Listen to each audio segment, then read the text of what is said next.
moment that there were people all across the country really talking about and feeling this emotion about Ronald Reagan.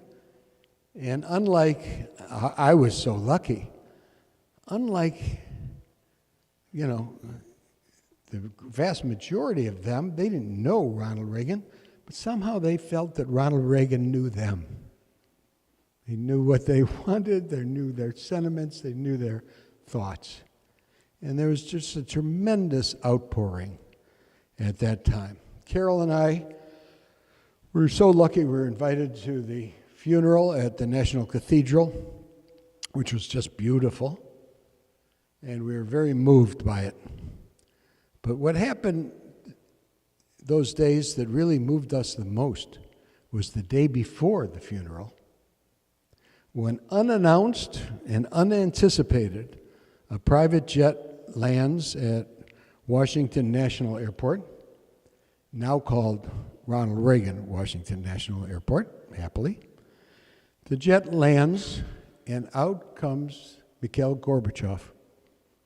And he heads right to the Capitol building. They take him inside the velvet rope. The honor guard lets him stand there. Reagan stands apart from the casket for about 2 minutes, thinking all these thoughts, and then he approaches the casket, and he takes his hand and he goes back and forth over the flag for the 40th President of the United States. It was just a beautiful, beautiful sight. After that time, Mikhail Gorbachev has always asked, and he lived another 15 years, he's asked, what was the moment when you came in office and Reagan came in office, the Cold War was at its coldest.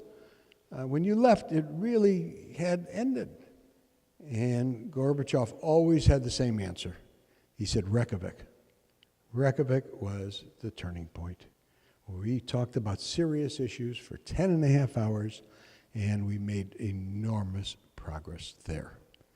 So I think to myself, it was awfully lucky for a young fellow like me to have an eyewitness to history and to see that.